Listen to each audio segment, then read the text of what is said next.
Hey, welcome back to another episode of Elevate with CJ. I'm your host, CJ, and today I'm going to be taking you behind the scenes to one of my mentorship sessions with a young man named David, and it's a very exciting mentorship session. I've just got a little clip for you today, but I'll give you some more later on, I promise. But in this clip, you're going to see the power of saying no, and then also having financial responsibility and saying no to family members and anybody else who's asking you for money for that matter. Make sure you like and subscribe to our channel. Also, be sure to watch to the end because there's a very interesting conversation that goes on between me and David, and I know you won't want to miss it.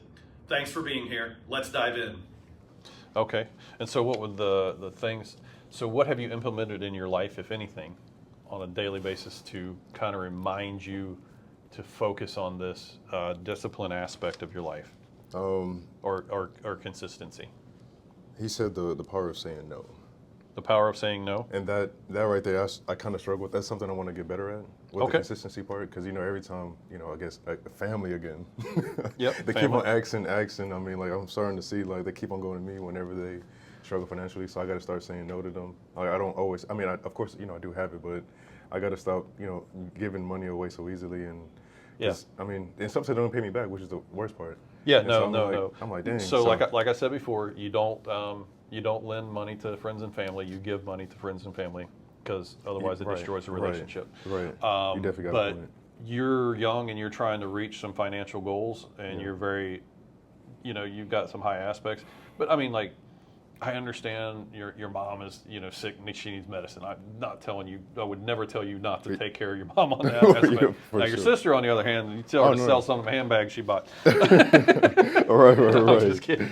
But yeah, it's very tough, especially with family. And I know that you're still living at home, so there's some obligation there. Right. I mean, because she could be technically charging you rent, so. Mom, I don't care. I mean, it's not really her. It's not really her. It's the other family members. It's the other family members, like cousins, aunts. Okay. I just hope That's fun. That is so funny. Because how old are you? I'm 25. 25 years old. So this is your family environment. You're probably the youngest one out of all these people that are asking you for money. Yeah, pretty much. You should be asking them for money. You should be asking them for advice, but they've just chosen not to do the hard things, right? Right. They've chosen to take the easy path. And so I'm so glad that you are not doing that. No, because look, I hate asking people for money, man. That's like, that's something I just can't do. I'd rather just work I love for asking the bank for money, but I want a certain interest rate. That's a different story. Right. But people, I don't want to ask people for money if I don't have to. So that part right there kind of stuck out the most to me. The power of saying I keep on saying yes. Here you go. Okay. You go. But like you said, just give them. You said give them money. Yeah. Okay, just give them the money. Okay. Yeah. Okay. No, don't give. I don't want you to give them the money. Okay. But that's your expectation. It's never coming back. Right. Because that's just going to frustrate you. With anybody who's not living in the house that you're living in, don't give them any more money. Just be like, man, crypto tanked, and it took a turn for the worse. I just don't have it. Right. And just be like that. Just I got you. And don't worry about them. Because you are under no obligation whatsoever to support those people. Right. If anything, those people should be supporting you in your life and trying to help you grow, and they're not. Right. But I mean, right, exactly. I think in the Bible, Jesus said, "You will always have the poor with you," and so. And that's why, like, you pulled up. In your notes, the one that you're week 2, week 3, something like that. Oh, okay. Because you gave me, it said, what is the one thing? The question. Holding you back and something like that. Yeah. That's what I mentioned. If nothing were holding you back, what would your ideal life I can look only like? I can only imagine. So that was a great question. It had me thinking a lot about that too, man. So I mean, like, sometimes I hate to say, but again, I think sometimes my family do be holding me back. Okay. And so that part alone, when it talks about the power of saying no, it stuck out the most, man. Okay. Because I'm always helping family out. Yeah, I'm just taking some notes here. Aunts and family. Yeah. How much money did they ask you for? Well, for my aunt in particular, she's known for asking people for money. Okay. So so it was like 2 weeks ago, 3 weeks ago. We went to a birthday party, and towards the end of the birthday party, she put me to the side. Cause she called me asking if I was going to the birthday party, and I was like, yeah, I'm. She called and asked you. She knew what she was doing. Exactly. Man. So every time she calls me, I'm afraid to answer.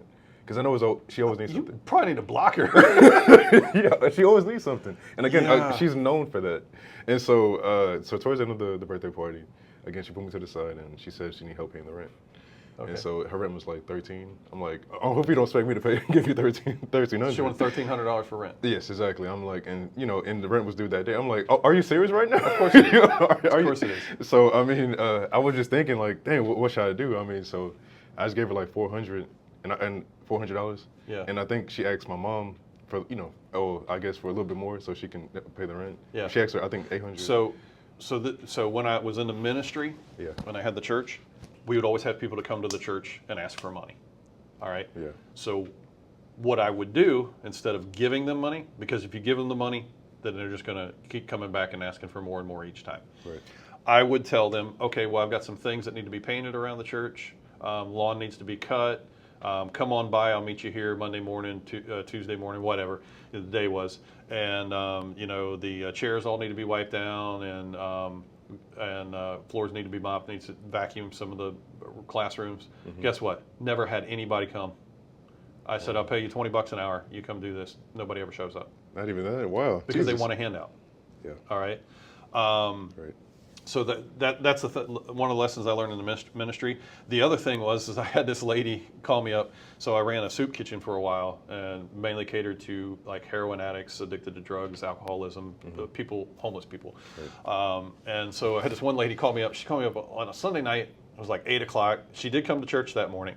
But she called me up at 8 o'clock. She was crying. She's like, oh, my mom's dying. She's down in Atlanta. And this was when I had the ministry up in Cincinnati.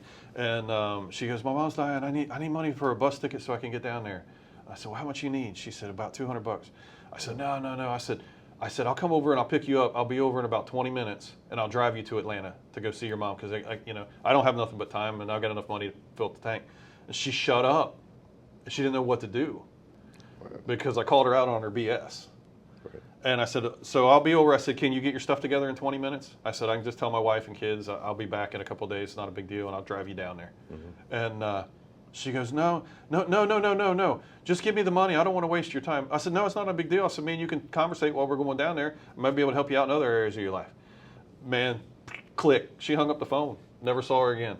What the world? Because I called her out. Because her mama wasn't dying. Her mama probably didn't live in Atlanta. She just wanted $180 to go buy whatever she was trying to get her addiction or whatever. Makes sense. I don't know. Wow. I hope your aunt don't have any kind of problems like that. But I don't think so. I don't think so. You're gonna have treat your assets, your money, like a business. Mm-hmm. So if somebody came into my insurance business and they said, "Hey, I need $100," I'd be like, "Yeah, right. Get out of town, brother." If you walked into the bank and said, "Can I have $100?" They ain't going to give you $100. Right. So you're going to have to treat. I think that if you mentally make that as this is a business, and pay yourself a paycheck outside of the business, whatever goes into that Navy Federal Credit Union, that's your paycheck. That's how much money you have total, period. So that usually that account runs right around $2,000 a month. Something like that. Right. You pay the bills, it goes down to like 15 and comes back up about 2,000. Right. That's exactly what happens. Because everything goes into you got it going into your investments and your savings. Right. So that's what I would do. I think that would help. Do you think that would help you You treat it as a business? treat it as a business? Do you think that would help you? Yeah, I mean, just saying no to these people. I just feel like sometimes I'm just too nice or something like that. Maybe I don't want to. You are a nice person. 'Cause and I'm the same way. I used to give away everything. I do anything for anybody, and I still will. But you got to put those limitations. So boundaries. Boundaries. You got to have those boundaries in your life, and I think that if you just treat that anything on the other side of your Navy Federal Credit Union, all this stuff here, that's all business. This is the only money you have to work with, and if you give them $400 out of that account, guess where that account's going to be next month? It should be 25, close to 25. Yeah, so it's down $400 because of what you did with your aunt. Right. So it should be close to 25. Hey, what are the purpose of mistakes? To learn from them. To learn from them, right? So you learn from the mistake. Go on. Don't worry about it. Yeah. You can't lose any sleep over it. Right. It's done. Auntie, $400. That's the last dime you're getting from me in my Right. lifetime. So Right. see you later. I'll see you at the birthday party. If you call me before the birthday party, I know you're going to ask me for money when I get there. Which is crazy, man. Yeah, just call her out when I she mean, calls like, you next where- time. So you'd be like, Oh, are you going to be man. at the birthday party? How much do you want? No, I ain't got it. I'm broke. Might just have to do that, man. Because I think 2 years ago she asked for 200 again. Yes, never she's since- probably got a system, a cycle Oh, of right. different family members, Definitely, friends, and definitely. she hits them up once or twice a year. Right. She knows she could get $100 at least. She probably didn't even pay the rent. So the Yeah. thing is another thing you can do, like with your aunt, you can say, okay, let's go to your Like, oh, how you pay your rent? your Yeah. leasing agency, Right. and we'll pay your rent, and just see if that's what it really is. Right. That's a great idea. Because man. she's probably already paid the rent. She Right. just don't have any money left in the bank account because she ain't going to lose her place to stay. right. So she's going to pay the rent. Got so kids, she yeah, just she has don't a- have anything. Has a daughter too. So, and it's different. So like if I saw you struggling for something, let's say you lost your job and everything just went to crap for you and you came and asked me for help, I'm going to help you because I know that you're going to eventually come out the other side. Definitely. And eventually it Best may be believe. 5 years before you get, back on your feet completely, but you'll eventually pay me back. Yeah, for sure. You know, Yeah. I so don't need so anybody. that's the difference. Whereas Auntie, she's 5 years from now, she's gonna be doing the same thing. Yeah. Hey, can I have $500? Can I Yeah. have $1,000? Can I have $800? I know you're making money in that crypto. yeah. And she wanted to get into. I'm like, are you serious right now? She wanted to get into like. She can't even pay her bills, and she Right. wants. Yeah. Exactly. Yeah. So and then she has her own business. Like she cooks. She makes wings and like Okay. and things like that. She has her own Instagram page and Yeah. she asked me to be one of her investors. I'm like, absolutely oh not. no! Oh, that's a Absolute- bad investment altogether. So, right. yeah. So I'm like, I told her, I think about it, but of course, like back when I'm not doing that. Okay. I had Okay. to because I just know how she is. Well, I hope you enjoyed that behind the scenes look into my mentorship business. If you liked it, if you enjoyed it, please share it with someone else. Also, if you've learned something from this video, please put it down in the comments so other people can know what you've learned, and also boost that algorithm so more people can watch our content. If you'd like to find out more information about Elevate with CJ, go to elevatewithcj.com. And as always, let's keep elevating together.